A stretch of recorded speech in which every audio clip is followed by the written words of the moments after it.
elegidos, cooperantes de las autoridades, el grande contra Genaro García Luna. ¿Qué nos deja desde su perspectiva este primer día de argumentos iniciales, tanto de la Fiscalía como de la defensa? Obviamente la defensa trata de pintar a un Genaro García Luna como víctima y una blanca palomita, los fiscales como un perverso criminal. Mi querido Norman, ¿cómo ves esto que podría darnos a lo mejor tal vez un poco de claridad de un gobierno corrupto, un gobierno aliado, un gobierno socio del crimen organizado en tiempos de Calderón?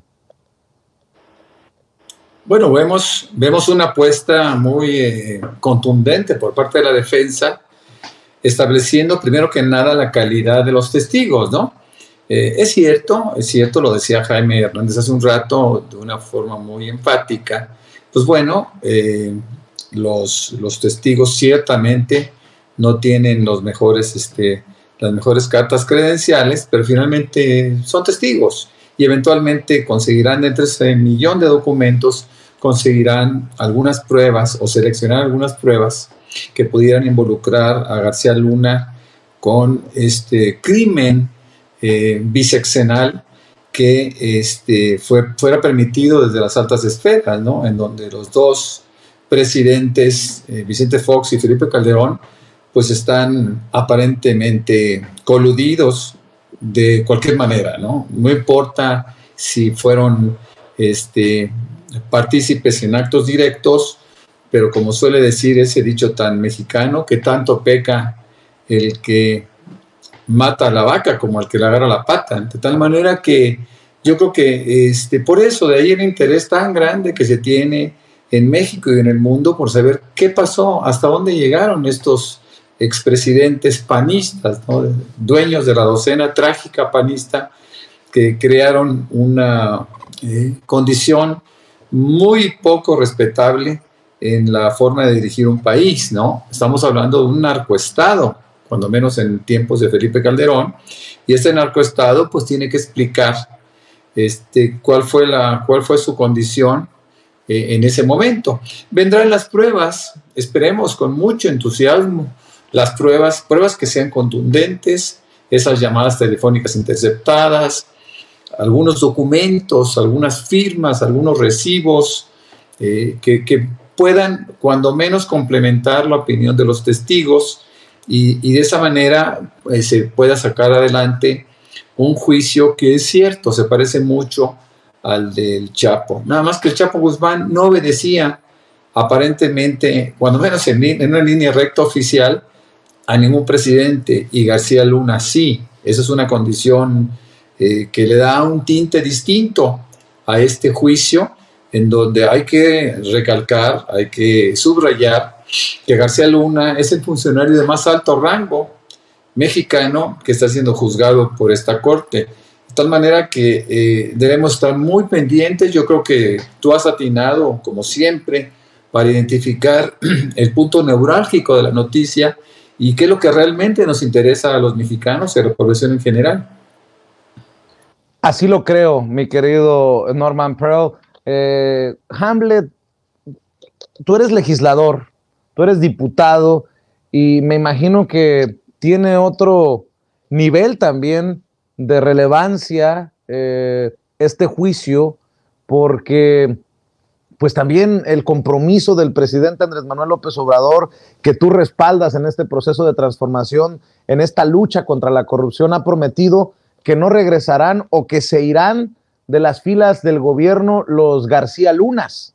Y hoy he estado platicando con, por ejemplo, el comisario retirado Herrera Valles, y él hace referencia a que García Luna sigue siendo poderoso. Habría que todavía lanzar ese proceso de limpia entre nuestras autoridades. ¿Cómo entiendes, Hamlet, como diputado, esta situación en la que se busca hacer justicia y no, ni siquiera en nuestro país, en Estados Unidos?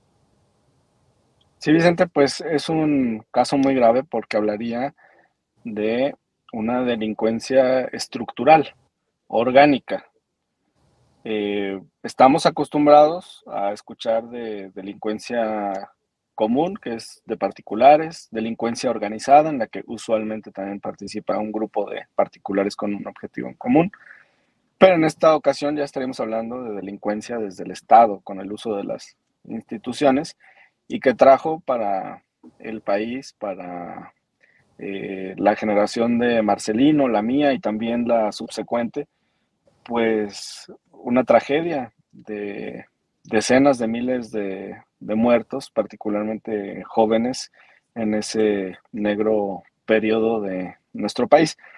Aquí, para complementar el comentario de Norman y también dar respuesta a tu cuestionamiento, cuando la autoridad ejerce funciones, no solamente tiene una responsabilidad mediana, sino un umbral más alto, una responsabilidad objetiva, un deber objetivo de cuidado.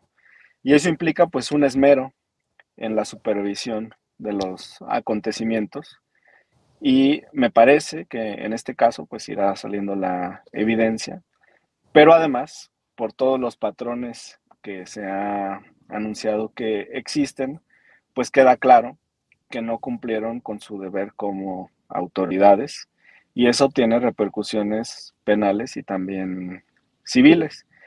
Y en la parte legislativa, sin duda, nos llevará a fortalecer las medidas, los controles de confianza. El presidente de raíz, pues depuró el sistema policial de la nación al haber creado la Guardia Nacional, e incluso, Vicente, en los transitorios de las reformas que aprobamos el año pasado, se establecía también ya la obligación de liquidar a los policías federales que habían sido transferidos a la Guardia Nacional precisamente en esta labor para limpiar a nuestra institución policial nacional, que es la Guardia, Vicente. Y mucho se tendrá que hacer, insisto, lo dices, lo sostengo yo, en la no repetición, como lo ha dicho el presidente Andrés Manuel López Obrador, desde todas las trincheras, mi querido Hamlet, porque nosotros esperamos que salgan nombres y apellidos de periodistas, que salgan nombres y apellidos de cómplices en las filas policiales de Genaro García Luna, pero no nos hagamos tontos. Habrá también una red en el mundo político que protegió, y no sé si sigue protegiendo, a este personaje. Qué casualidad que a los panistas no se les da por opinar de este tema, y es porque andan muy ocupados en seguramente el metro y esas cosas, Hamlet. Es correcto, Vicente.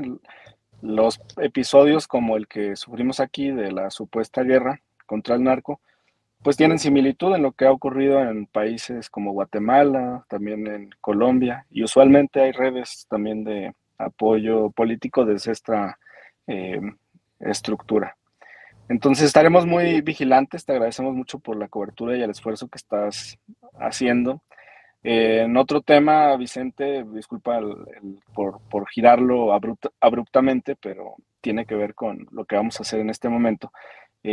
Contentos por el avance de Delfina en el Estado de México, por lo que reflejan las encuestas, por las ansias de cambio de la población en el Estado de México, de las zonas olvidadas del oriente y del norte.